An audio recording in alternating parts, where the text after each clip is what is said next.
Paz do Senhor, igreja. Amém. Estou vendo a Marilda, a Neia aqui, muito feliz de ver vocês. Aleluia. Glória a Deus. Tem mais alguém nos visitando nessa noite? Levanta a mão. Olha os tímidos aí, ó. Levantou assim, ó. Quase aquele goleiro, sabe aquele goleiro que não quer esticar a mão para pegar a bola, assim? Quem que é? Amado? Qual é o nome do irmão? Juan. Luan. Paz do Senhor, Deus abençoe e seja bem-vindo. Tem mais alguém aí nessa fileira aí? Visitando, não? Está visitando? Não?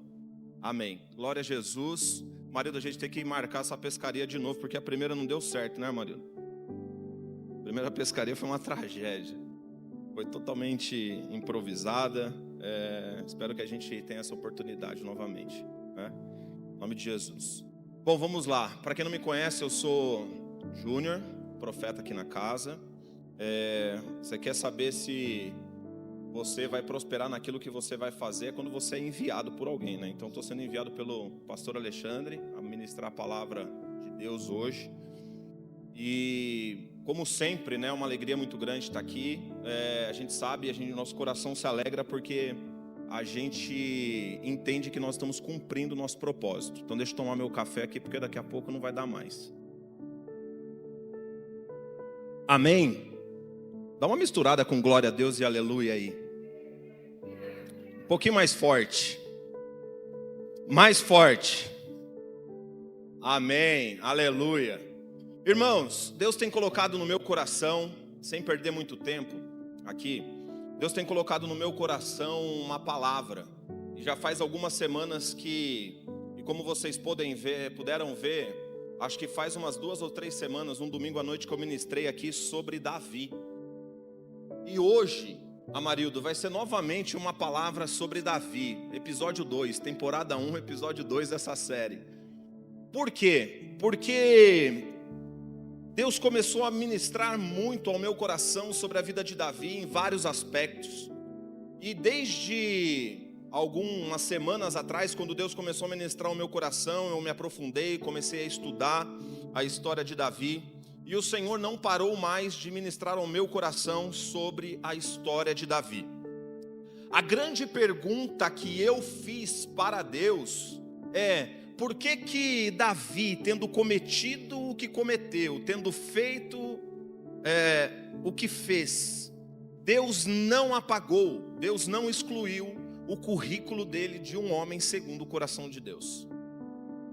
Por que isso? Quais eram os comportamentos de Davi? Quais eram as habilidades que Davi tinha? O que realmente tocava no coração de Deus em relação a Davi, para fazer com que Deus, Davi, mesmo tendo cometido o que cometeu, Deus não tenha apagado o currículo dele do homem segundo o coração de Deus?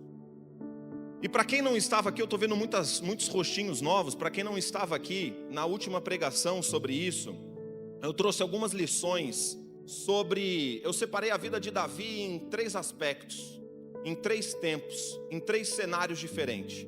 O primeiro deles foi Davi no anonimato. Então, quais eram os comportamentos, atitudes de Davi que corroboravam para que ele realmente fosse chamado o homem segundo o coração de Deus? Também abordei no processo, Davi sendo perseguido, Davi em dificuldade, o que Davi apresentava diante de Deus e diante do reino, que corroborava para ele continuar sendo conhecido um homem segundo o coração de Deus. E naquela pregação eu não consegui mergulhar dentro do terceiro e último estágio, que era o auge de Davi. Ou seja, Davi, o rei Davi, o todo-poderoso rei Davi, consolidado no reino, expandindo o seu reino, conquistando territórios. Quais eram os comportamentos de Davi que corroboravam para que ele continuasse sendo nomeado, chamado com esse currículo de um homem segundo o coração de Deus? E é isso que eu quero ministrar hoje ao meu coração, ao teu coração, porque quando nós estamos aqui, nós não estamos só pregando para a igreja, Deus também está falando conosco, amém? Então, para quem não estava aqui na última pregação, eu vou passar rápido aqui sobre algumas lições. Foram 6 lições que eu extraí nesse processo de Davi no anonimato e Davi sendo perseguido. O primeiro deles foi: Davi sabia da importância de resolver problemas na causa raiz e tomava decisões rápidas e assertivas. Para enfrentar gigantes, é necessário não deixar ele ganhar voz e corpo com o tempo. Segunda lição, está lá em 1 Samuel no capítulo 17. Davi sabia diferenciar pão para irmão e pedra para gigante, aonde eu comentei que nosso problema é que a gente inverte essa ordem, a gente dá pão para gigante e taca pedra no irmão. Terceiro, Davi não ficava batendo boca com o irmão, ele sabia quem era o inimigo, porque a Bíblia diz que quando Davi chega naquela luta, o seu irmão mais velho, talvez o guerreiro mais poderoso do exército de Saul naquele momento, fala: Davi, o que você está fazendo aqui? E a Bíblia diz que Davi automaticamente, imediatamente, ele não fica batendo boca com o irmão dele, se desvia e vai fazer o que tem que ser feito. Quarta lição, Davi sabia que ele não deveria deixar de ser influenciado por alguém que nunca havia vivenciado a experiência de enfrentar um problema que ele iria enfrentar. Que era o caso de Davi quando chegou diante de Saul, e Saul começa a tentar instruí-lo, começa a tentar fazer uma mentoria com Davi. E Davi percebe que aquilo que Saul estava oferecendo para ele, ofertando para ele, mentoreando ele, não caberia para aquele momento. Então Davi soube discernir isso e foi com aquilo que Deus havia dado para ele. Diga para o seu irmão: vá com aquilo que Deus deu para você. É engraçado que quando a gente começa a pregar, Deus já começa a mexer na palavra.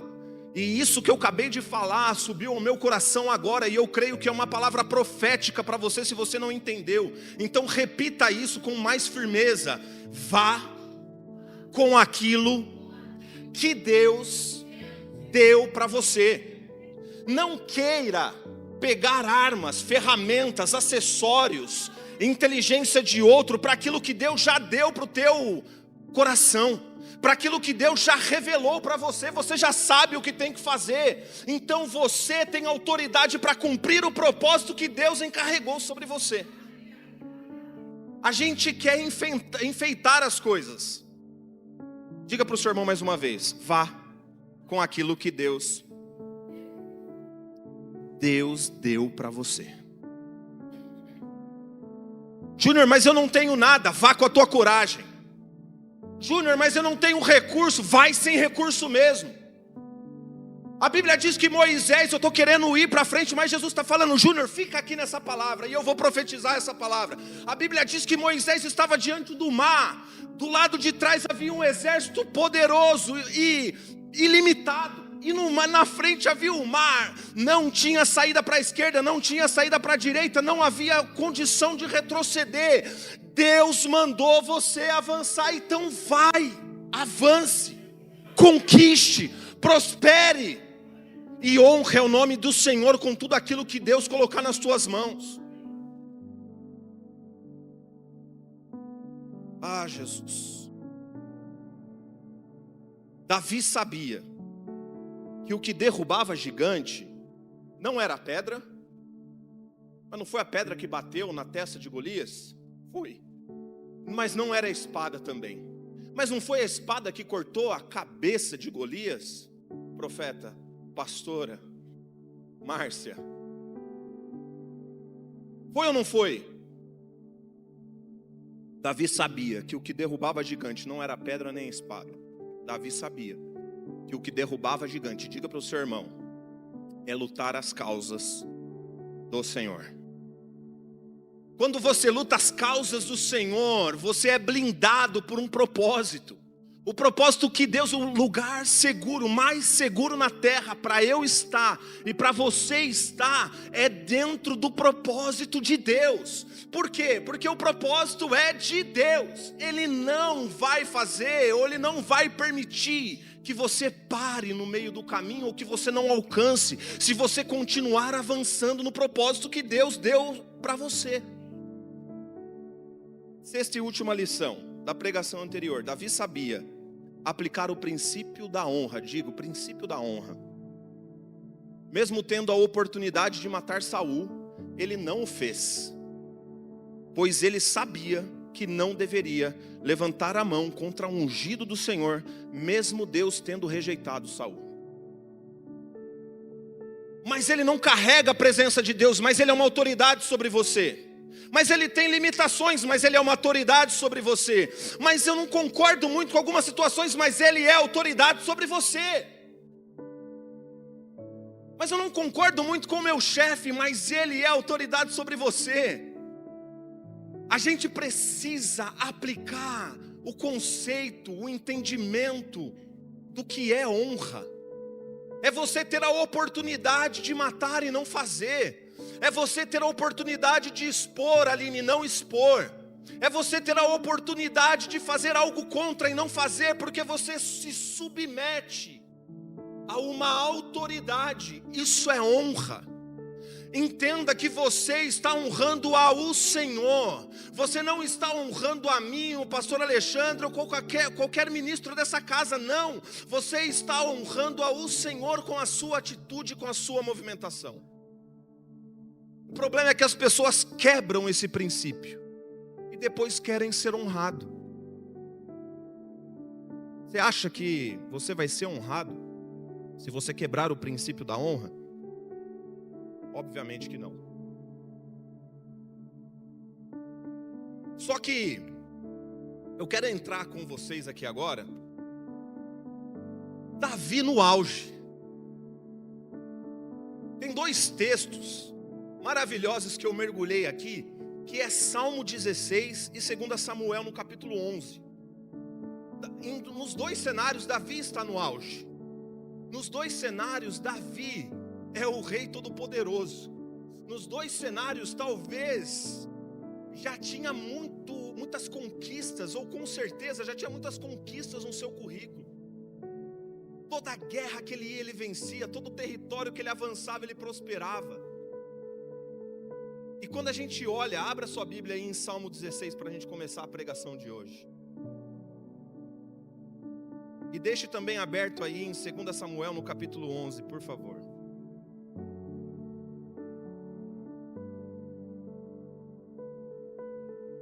E eu vou passar rápido pelo Salmo 16,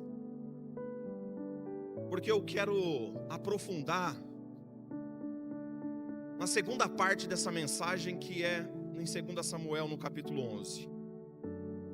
A pergunta que eu quero abordar aqui com vocês é: como que um homem apaixonado por guerra, como assim, Júnior, apaixonado por guerra? Lembra do currículo de Davi, quando falaram sobre ele, antes dele ir para o palácio, no anonimato? Alguém falando para o Davi assim, alguém falando sobre Davi assim, ele é animoso, coração, ele tem uma boa feição, ele toca bem, e além de tudo ele é um homem de guerra.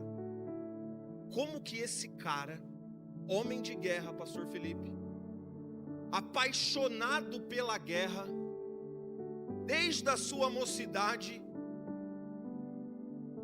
resolveu num determinado momento da vida dele, especificamente num determinado momento que é sobre lá em 2 Samuel, que a gente vai falar aqui, ele resolveu não ir para a guerra, quando ele deveria estar na guerra.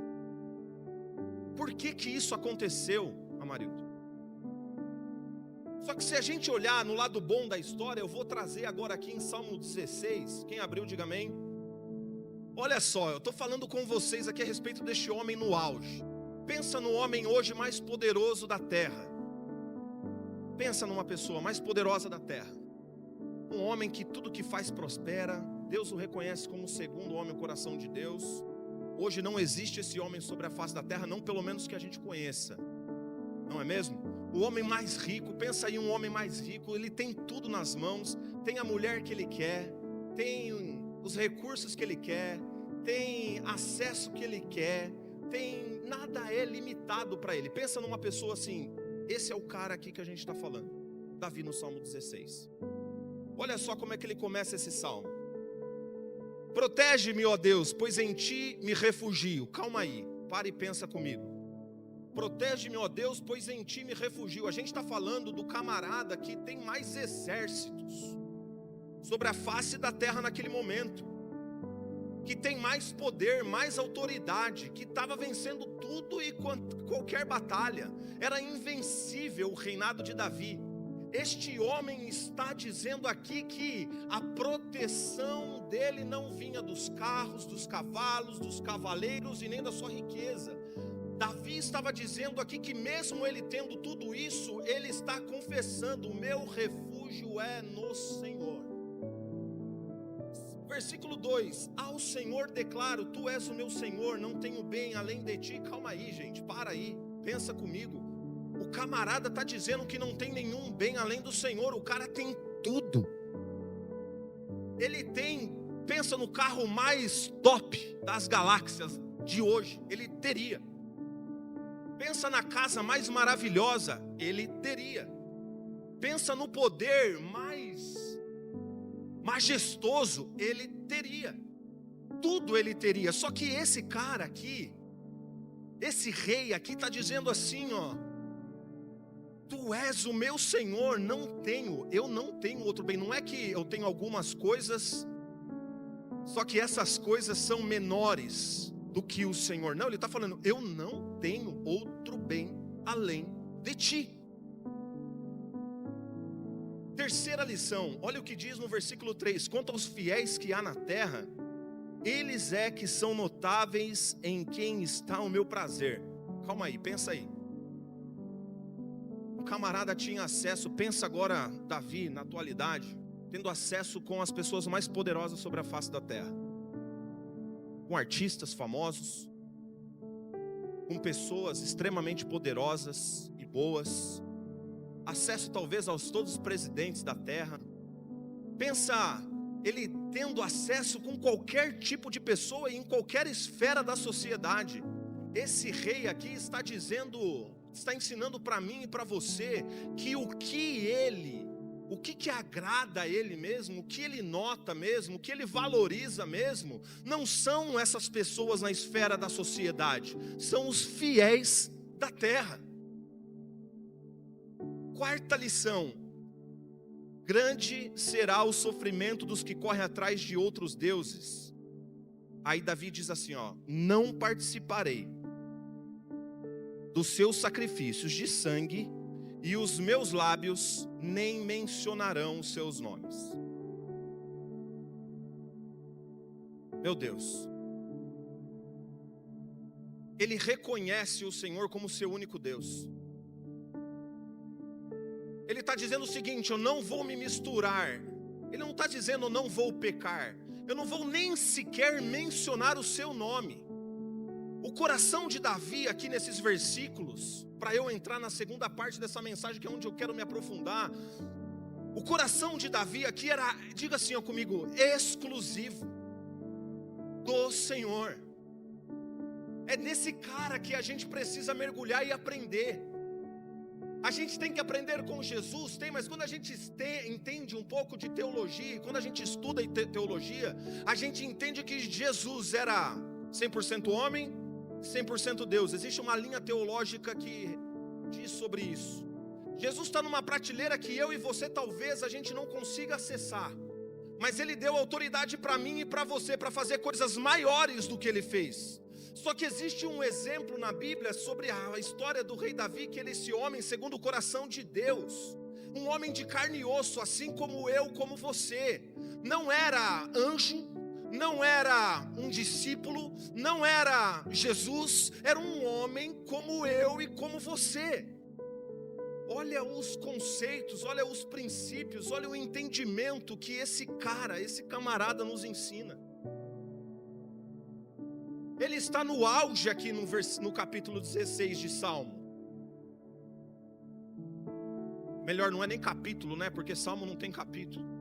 Mas Salmo 16 aqui, ele está no auge da vida dele. Assim como aí eu quero que vocês mergulhem comigo em 2 Samuel no capítulo 11. Porque aqui também ele está no auge. De um lado, no Salmo 16, a gente vê um coração de Davi totalmente exclusivo, rendido e submerso, mergulhado em Deus. Agora aqui, em 2 Samuel, a gente vai ver uma história bem diferente. Quem está comigo aí em 2 Samuel? 2 Samuel no capítulo 11. Amém? Pode colocar aqui atrás para mim, por favor? 2 Samuel capítulo 11.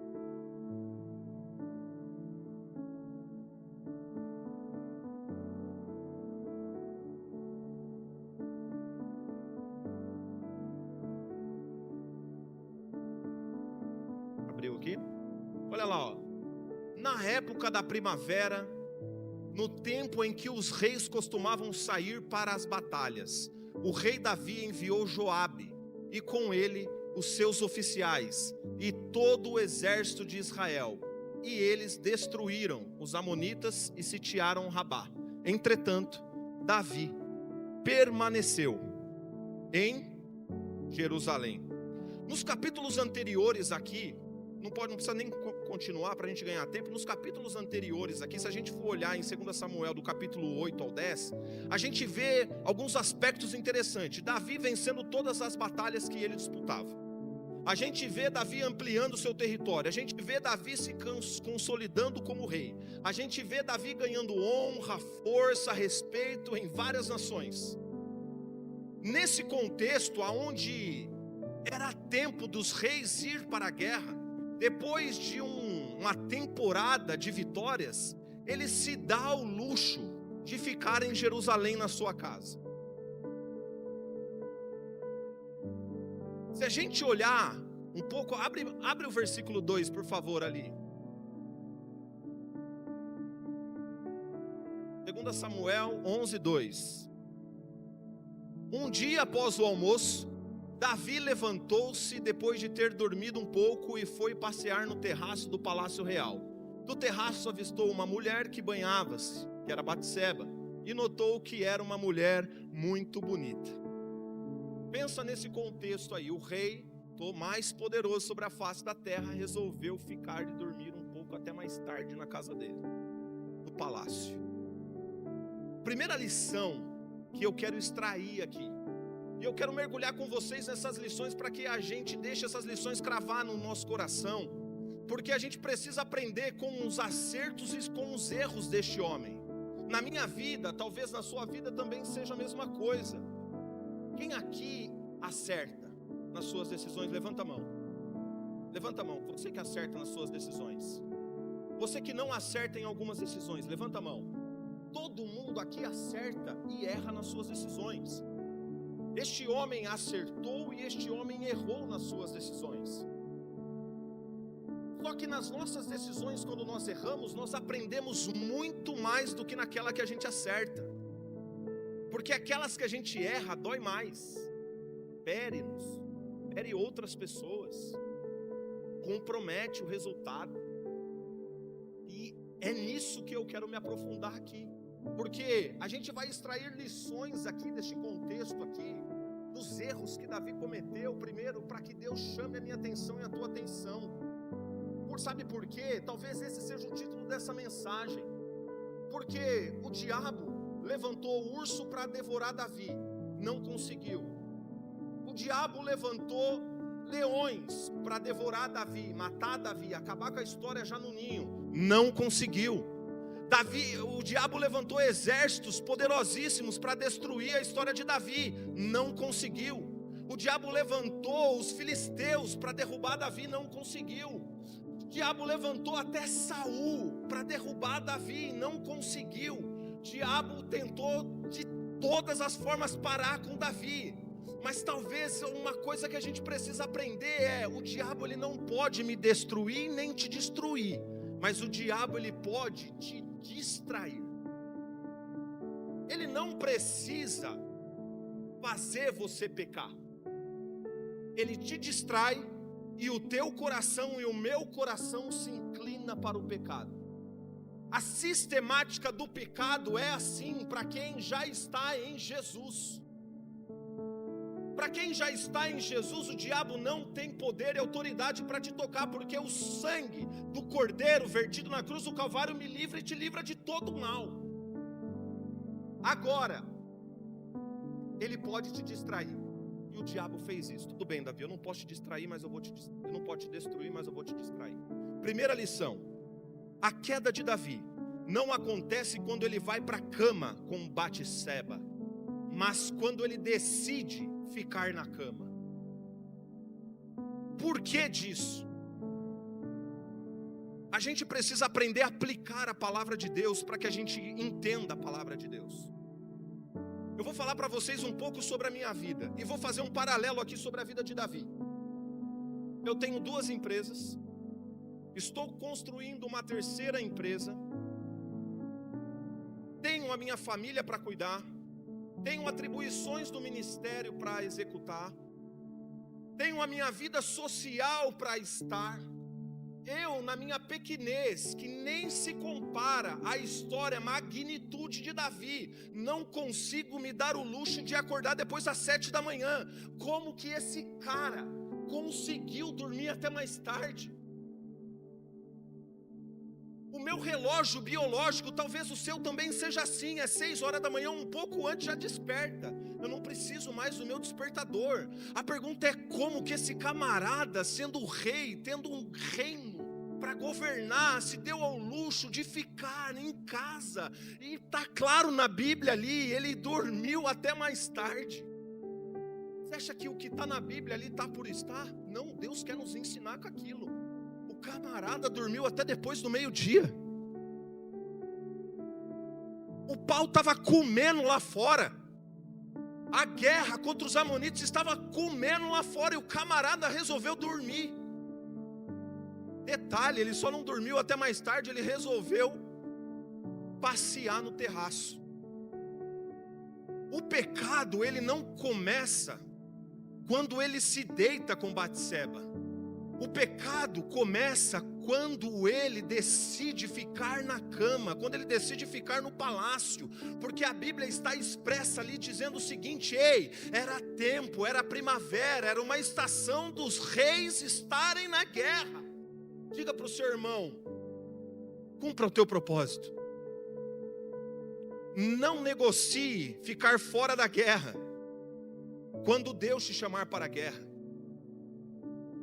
Lição número 2: nós caímos fora quando já caímos dentro primeiro. Davi não caiu fora lá com Batseba. Alguma coisa estava errada no coração de Davi antes. Talvez era o esgotamento emocional, se a gente for para a linha psicológica. Talvez era esgotamento físico, talvez era esgotamento emocional, talvez era esgotamento mental. O camarada era rei, estava estourando no norte, em tudo que fazia, talvez ele estava esgotado. A Bíblia não deixa claro isso, mas talvez eu estaria esgotado.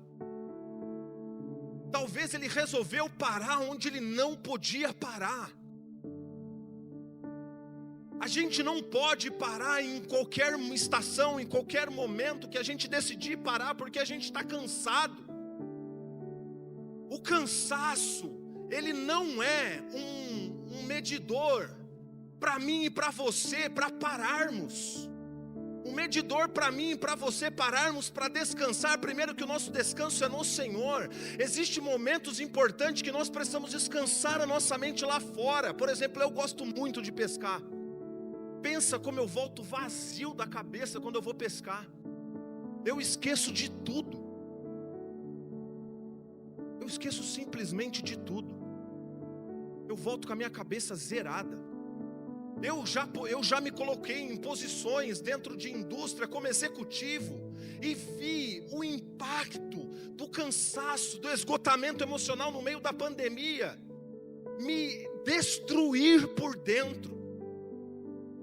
Eu já vivi isso, eu não estou pregando para vocês coisas aqui que eu não vivi, eu já vivi. Eu já vivi o impacto das minhas decisões erradas, equivocadas, por eu estar cansado, por eu estar esgotado, por eu ter que reunir mais de 120 pessoas num auditório e demitir todo mundo na pandemia. O meu coração, a minha alma naquele dia saiu do corpo. Porque eu pensei, tem como trocar a minha vida com a deles?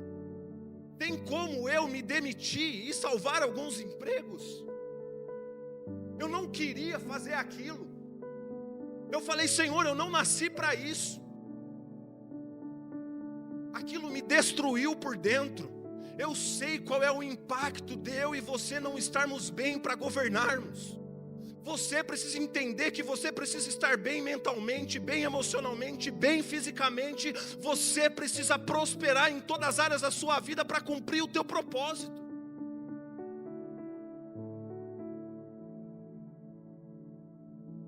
Davi estava mal, e ele não deu atenção. É como o nosso corpo. Se eu tiver febre, a febre está me sinalizando que alguma coisa está de errado. Eu preciso parar e ir ao médico. Davi estava febril, e não parou, e não foi resolver o problema. Deu no que deu. O fato dele se deitar com Batseba, e o fato dele mandar ou preparar, arquitetar a morte de Urias, só foi o efeito, não era a causa. Quando uma pessoa que a gente no meio evangélico fala, né? O fulano de tal caiu. A gente só fala quando fulano de tal caiu quando a gente descobriu que ele foi para um motel com uma amante. Mas na verdade ele já está caído antes. Ele já caiu há muito tempo antes. Só que essas pessoas que caem, elas não dão atenção para os sintomas. E eu quero me advertir e te advertir nessa noite. Quais são os sintomas que Deus está falando ao meu coração e ao teu coração, para que você não cometa, não caia como Davi caiu. Faça uma varredura na tua vida, porque eu estou fazendo na minha. Eu preciso de uns ajustes. Eu preciso de uns consertos. Eu preciso de alguns confrontos. Eu preciso sim, porque eu preciso me ajustar. Porque se eu não me ajustar, eu vou cair.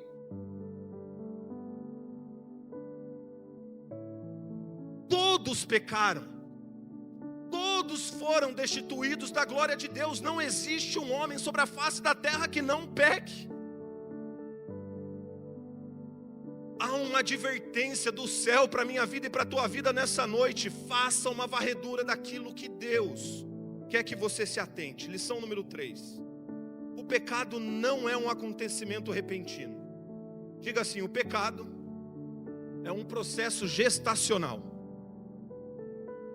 Por que eu digo isso? Olha lá em Tiago no capítulo 1, do verso do 14 ao 15. Vou ler rápido. Cada um, porém, é tentado pelo próprio mau desejo, sendo por este arrastado e seduzido. Então esse desejo, tendo concebido, dá à luz o pecado. E o pecado, após ter sido consumado, gera morte. Tiago está dizendo isso aqui. O pecado não é assim: opa, acordei, agora vou lá, vou pegar a menininha ali que está se banhando porque ela é gatinha, eu sou todo rei, tenho poder, posso fazer isso e vou me deitar com ela. Ele não acordou maquinando isso. Ele estava distraído, presa fácil. Ele maquinou, isso foi criando dentro dele, foi gerando dentro dele, ao ponto dele ceder. Então, pastor, me desculpa, eu tropecei. Não, você não tropeçou. O seu coração já tinha inclinado antes para o pecado. O meu coração se inclina para o pecado todos os dias. O teu coração talvez seja igual ao meu, se inclina para o pecado todos os dias. É nossa responsabilidade como os príncipes e princesas do Senhor de fazer essa varredura, entender quais são os sintomas que nós estamos tendo, para repreender e nos convertermos, nos humilharmos e buscarmos a graça redentora de Jesus que está disponível hoje aqui. Lição número 4. Assim como Deus tem um plano de paz para te dar, o diabo também tem um plano para te dar. Só que o plano dele não é de curto prazo, é de médio e longo prazo, para te destruir. Você quer cozinhar um sapo? Se você colocar uma água fervendo a 100 graus, quase evaporando ou já evaporando, você coloca o sapo ali, ele bate na água, ele pula fora. Uma vez eu já vi rã, esse processo de rã aí e tal, aquela coisa, caranguejo sendo cozinhado. Não, você vai aumentando a temperatura aos poucos, ao ponto de não perceber. O diabo, ele não faz um plano para te destruir amanhã. Ele não faz isso. O diabo, ele faz um plano a médio e longo prazo para te pegar lá na frente. Ele vai movimentando de um lado, começa com uma massagem no ombro, começa com uma mensagem no WhatsApp, começa com um negocinho aqui, outro negocinho ali, começa com uma renúncia de algo que você deveria fazer, que é o caso de Davi aqui. Começa com a gente não querendo orar mais, começa com a gente não querendo jejuar mais, começa com a gente não tendo prazer em meditar na palavra de Deus mais. Ele vai nos esfriando, ele vai nos congelando, e aí aquele plano começa a ser arquitetado. Você já está distraído, eu já estou distraído. Lá na frente ele me pega e ele te pega. Ele sabe muito bem fazer o papel dele, de diabo. Afinal de contas, são milhares de anos, ou talvez milhões de anos, aprendendo o comportamento humano e ficando cada vez mais inteligente, para me pegar e te pegar. Só que nós temos os fundamentos da palavra, nós temos o sangue de Jesus, nós temos um dispositivo capaz de cancelar, capaz de neutralizar, mas nós precisamos de um coração quebrantado e contrito, porque um coração quebrantado e contrito, tu não desprezarás, ó Deus. É tempo de nós chorarmos, é tempo de nós nos humilharmos, é tempo de nós nos arrependermos e chorarmos amargamente por não ter a presença de Deus em alguns dias.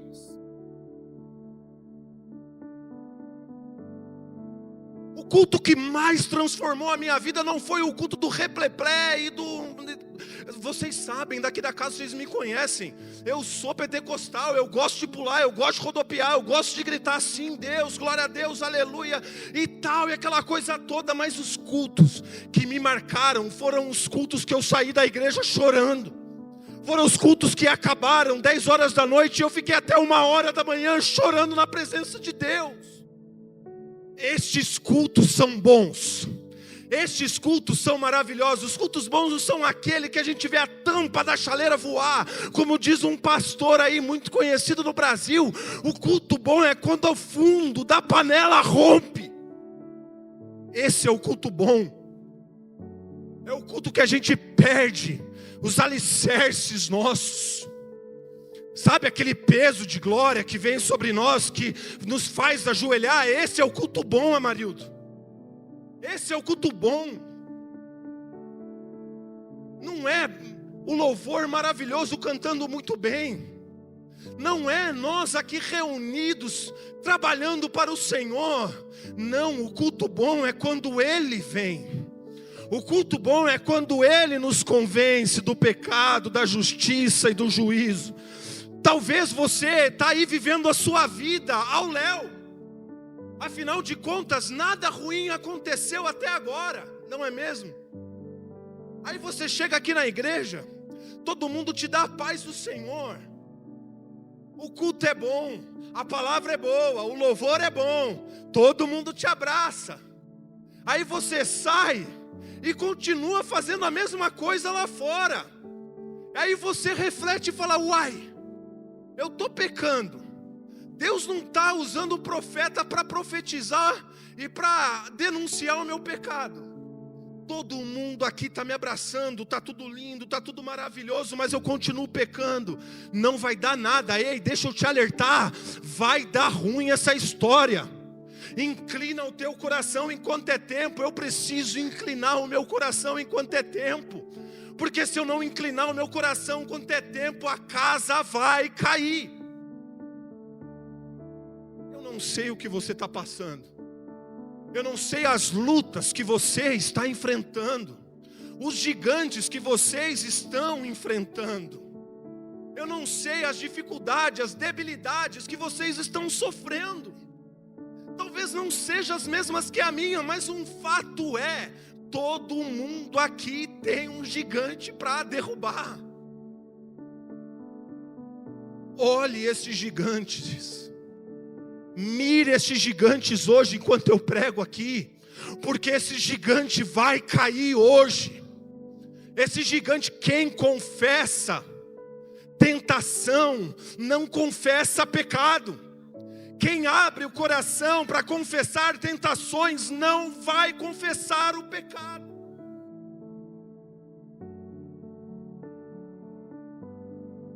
Meu Deus. Lição 5. O problema não foi Davi ter ficado na casa dele. Até porque a casa era dele. A casa era dele. O palácio era dele. Ele tinha toda a autoridade, poder de ficar ali.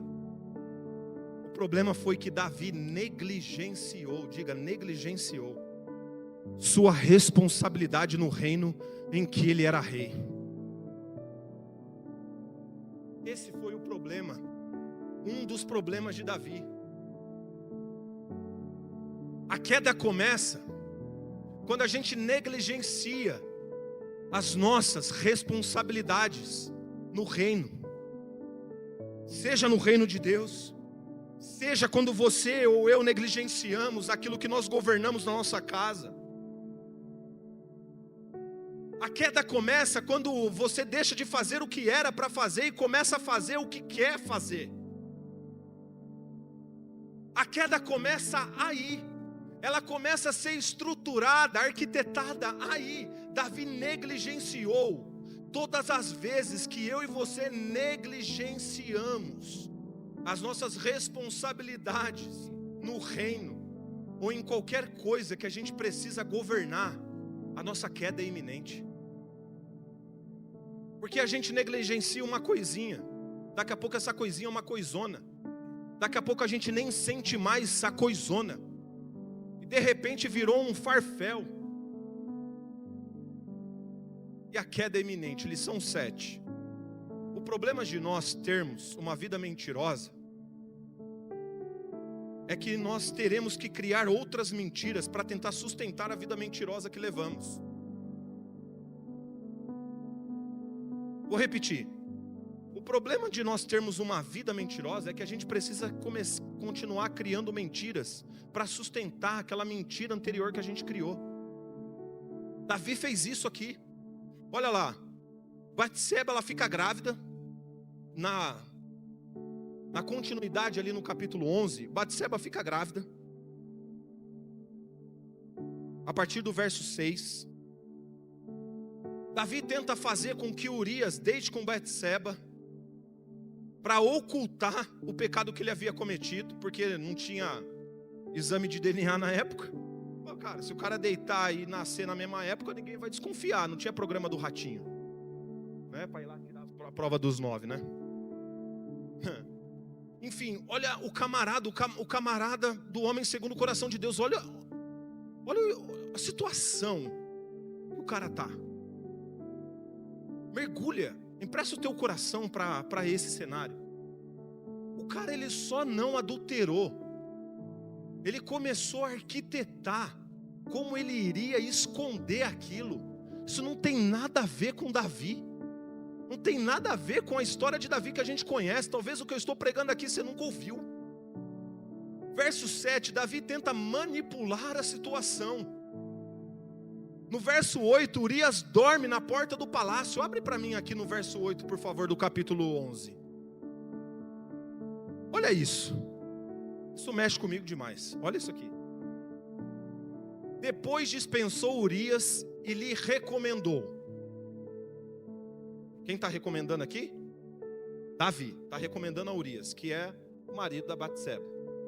Agora, pois, vai para a tua casa, lava os teus pés e procura descansar um pouco. E assim que Urias saiu da casa real, foi-lhe mandado um presente da parte do rei. Meu irmão, olha a sagacidade de Davi. Olha o verso depois ali. Abre o 9, por favor. Contudo, Urias dormiu na entrada do palácio, onde costumavam dormir os guardas do rei. seu senhor e não foi para casa. Olha o 10.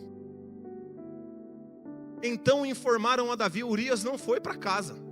E Davi se apressou a questionar Urias: não chegaste de uma viagem? Ou seja, não está cansado, Urias? Vai lá para tua casa deitar com a tua mulher. Por qual motivo não foste para a tua casa? Mais um, olha o 11. Olha aonde isso vai dar, irmãos.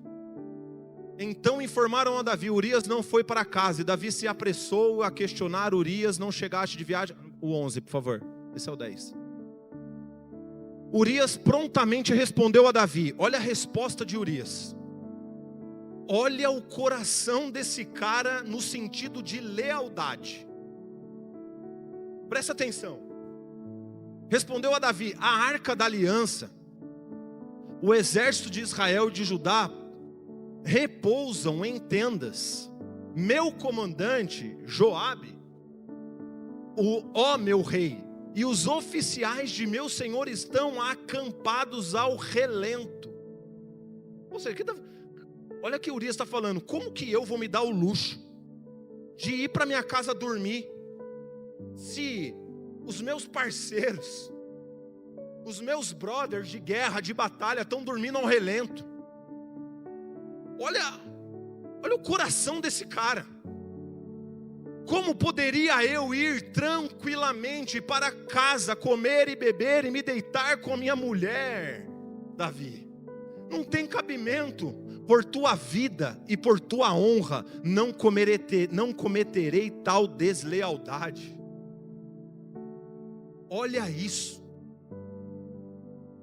De um lado a gente tem um rei arquitetando como que ele iria fazer. Do outro lado a gente tem um oficial de guerra sendo leal até a morte, sendo leal até as últimas consequências ao reino ou ao reinado de Davi. Talvez a gente pode abrir aqui dois caminhos. Talvez ele deveria ter cuidado da casa dele primeiro, porque se você quiser entender um pouco mais dessa história, fazendo uma propaganda, o livro do pastor Alexandre e Urias conta bem essa história. Talvez ele deveria ter ido para a casa dele dormir. Talvez ele deveria ter ido cuidar da casa dele. Mas ele era um oficial, ele estava cumprindo um propósito dele. Olha o tamanho da lealdade desse cara. Olha o versículo 12.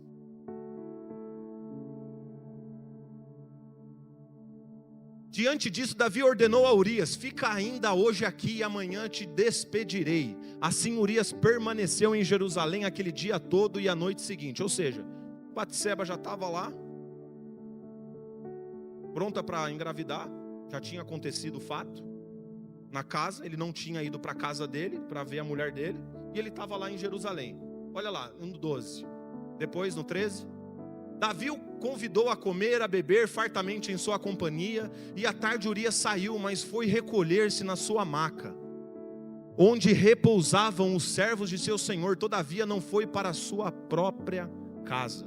O cara, pensa num cara leal, velho. Pensa num cara que estava com a faca na caveira, faca nos dentes para cumprir o seu propósito. Era esse cara aqui. 14. Na manhã seguinte, Davi escreveu uma mensagem a Joabe. Olha só. Olha a maldade do coração de Davi agora.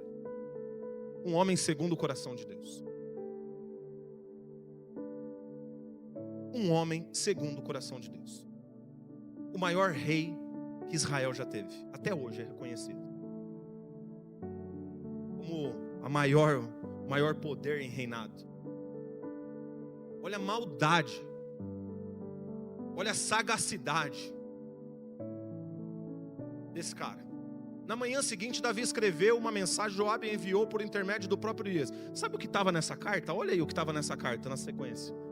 Escreveu Davi em sua missiva: coloca Urias no ponto mais letal da batalha e retirem-se, deixando-o só, a fim de que seja ferido pelo inimigo e venha a morrer no campo de luta. Sabe quem levou? Não vou ler aqui para a gente ganhar tempo. Sabe quem levou essa carta para Joabe? Davi entregou uma carta. Quem levou? Ele mesmo levou.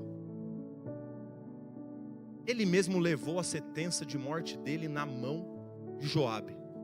a lealdade de Urias não foi só demonstrada ali na frente do rei, porque ele não abriu a carta. A curiosidade dele não permitiu que ele abrisse a carta, porque se ele abrisse a carta ele ia ver, a história talvez teria sido totalmente diferente, mas a lealdade dele fez com que ele levasse a confiança que ele tinha em Davi. Não passava nada pela cabeça dele do que tinha acontecido. Talvez se ele tivesse ido para a casa dele, talvez a mulher dele teria falado. Mas ele não fazia ideia do que tinha acontecido. Ele levou a própria sentença de morte, ele não abriu a carta. O que acontece? Ele vai para o campo de batalha, fica na frente e morre. A gente está falando do homem aqui segundo o coração de Deus, que não só adulterou, arquitetou estrategicamente, detalhadamente. Isso aqui é um homicídio duplamente qualificado. É um homicídio talvez qualificado, não duplamente, mas qualificado. O cara adulterou e arquitetou a morte do seu oficial. Eu estou falando aqui do homem que Deus ainda o reconhece como um homem segundo o coração de Deus. Por que que esse cara não perdeu esse currículo? Por que que esse cara não perdeu esse adjetivo? Lição 8. O fato de você vencer guerras e estar prosperando não significa que Deus está aprovando. Sabe por quê? Davi tinha pecado, mas a guerra havia sido vencida. Davi falou, pequei, não deu nada. Venci a guerra. Quer dizer, ele nem sabia, talvez, que nessa palavra pecado, né? Mas ele cometeu o que cometeu, fez o que não deveria, minimamente. Por mais que ele não conhecia o que era pecado, mas minimamente imoral ele foi, antiético ele foi. Só que ele feriu o princípio de Deus. É impossível entender, achar que esse cara não tinha entendido o que ele tinha feito. Só que quando ele olha de um lado, vencendo batalhas, prosperando, o reino avançando, e ele tendo cometido isso, ele achou que estava tudo bem. Está tudo bem, vou levar minha vida. Está tudo certo. Só que Deus já havia, Deus já havia tesourado Davi no céu. Deus já havia desabilitado Davi. Só não tinha chego ainda as consequências. Mas vai chegar a consequência. Olha no capítulo 12 o que acontece. Então disse Natã a Davi: tu és este homem. O que Natã, o profeta Natã está falando aqui? Contou uma historinha para Davi. Falou assim: Davi, tinha um viajante que tinha só uma ovelhinha, um cordeirinho. Tinha um bichinho. Um homem, além de roubar essa única ovelhinha, esse único bichinho que ele tinha, além de roubar o que ele tinha, esse homem aqui matou o viajante. O que você acha dessa história, Davi? A Bíblia diz que Davi se irou. A Bíblia diz que Davi deu um grito e falou assim: maldito seja este homem, ou este homem merece a morte. Aí o profeta Natã vem falar assim: Davi, esse homem é você. Tu és este homem. Só que agora quem está falando aqui não é mais Natã. Quem entra aqui na história agora é o próprio Deus. E o Senhor diz assim, assim diz o Senhor Deus de Israel: eu te ungi. E aqui eu já estou caminhando para o final. Eu te ungi rei sobre Israel. Olha a conversa de Deus com Davi. Eu te ungi rei sobre Israel. Eu te livrei das mãos de Saul. Eu te livrei, Davi. Não foi você não. Foi eu que te livrei. Não foi a sua habilidade naquele estilingue, naquela funda. Não, eu te livrei. Não foi as suas habilidades com a espada. Não. Foi eu que te livrei. Eu te coloquei, eu te ungi rei. Você não tinha condição de ser, mas eu, Davi, fiz isso. Eu, Davi, te livrei das mãos de Saul, te dei a casa de teu senhor e as mulheres de teu senhor em teu seio, Davi. E também te dei a casa de Israel e de Judá. E se isto é pouco, mais te acrescentaria tais coisas. O que Deus está falando aqui, meu amigo, se você tivesse jogado a real comigo, Se você tivesse falado para mim o que estava faltando para você, mesmo eu dando tudo isso para você, eu te daria mais coisas. Por que que você foi consumir algo? E pode subir o ministério de louvor. Por que que você foi consumir algo que não era teu? Por que que a gente quer coisas que não são nossas? A gente deseja coisas que não são nossas, ao invés da gente clamar, inclinar o nosso coração, aí pedir e clamar para Deus. Só que a grande resposta aqui, no auge, coloca para mim por favor o Salmo 51. Eu não quero com essa mensagem aqui trazer um peso, uma mensagem pesada. Não é esse o propósito. Mas uma coisa é fato, o silêncio da igreja hoje é um silêncio que a gente começa a fazer um exercício de pensar onde que a gente está errando, aonde que a gente talvez esteja cometendo os mesmos problemas, os mesmos pecados e as mesmas negligências que Davi está cometendo, ou que Davi cometeu nesse contexto. Esse é o cenário da igreja hoje, numa palavra como essa. Não é para colocar para vocês sobre um peso. Não. É para colocar para mim e para você que se você está nessa condição hoje, seja lá por qual motivo for, existe ainda um escape para você.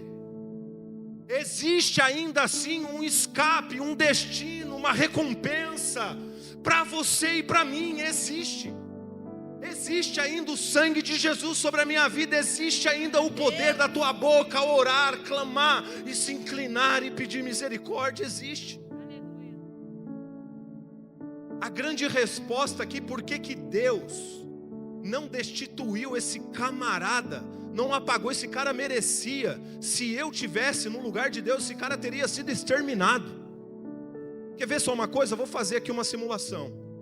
Pode colocar escape? Eu vou fazer aqui uma simulação para a gente encerrar. De um lado, Saul. Consegue? Se não, pode outro. Já tinha preparado algum? Não, já escapou. Aleluia. Uma ação de Deus. Amém. Vamos lá, pensa comigo. Eu gosto de pensar, eu gosto de ler a Bíblia e começar a questionar. Amém, pastor Felipe? Vamos lá. De um lado, só baixinho por enquanto, Saul aqui, tá? Pensa Saul aqui. Do outro lado, Davi aqui. Amém? Agora a gente está aqui num júri popular, ou a gente é juiz agora aqui, amém? Vamos aplicar a palavra para ver onde isso vai dar? De um lado, nós temos um cara que, ao invés de matar uma pessoa, resolveu salvar uma pessoa de uma batalha, numa guerra. No outro lado, a gente tem um cara que adulterou e mandou matar uma pessoa, planejou, arquitetou diabolicamente a morte do cara. Se eu e você fosse juiz, quem que a gente absolveria? Saul ou Davi? Saul, é óbvio. Agora a resposta para a minha vida e para a tua vida, crava isso na tábua do seu coração. Está aqui em Salmo 51, joga para mim na tela no Salmo 51, a resposta pela qual Deus não destituiu esse cara. Deus não aliviou a mão, Deus pesou a mão, mas Deus manteve o elo, a aliança. Se coloca de pé. Deus manteve o elo, a aliança com o camarada que eu e você teria jogado no inferno, no caso Davi. Olha a oração de Davi no Salmo 51, por favor, joga aqui, por favor, no telão. Essa oração aqui, que está no Salmo 51, é a oração que Davi fez quando ele foi confrontado por Natã, pelo profeta Natã. A mídia consegue, Salmo 50, não 150, Salmo 50, por favor. 50, versículo 1, desculpa. Perdão, Salmo 51. Perdão. Obrigado. A chave que fez com que Deus tirasse a faca do pescoço de Davi, a espada do pescoço de Davi, Foi essa oração aqui. Foi por causa dessa oração aqui. Você não está entendendo, é uma oração. O cara diabolicamente arquitetou tudo, planejou tudo. Foi desleal, mentiroso, traiçoeiro, merecia a morte. Mas esse cara aqui fez uma oração. Você tem o poder, você entende o poder da tua oração. Você sabe o que a tua oração pode fazer com a tua vida aqui agora, nessa noite. Você sabe, então pensa nesse gigante que você precisa derrubar, pelo amor de Deus. Olha para aquilo que você precisa cumprir, pelo amor de Deus. Entenda que a tua oração pode reverter o juízo de Deus sobre você e sobre mim.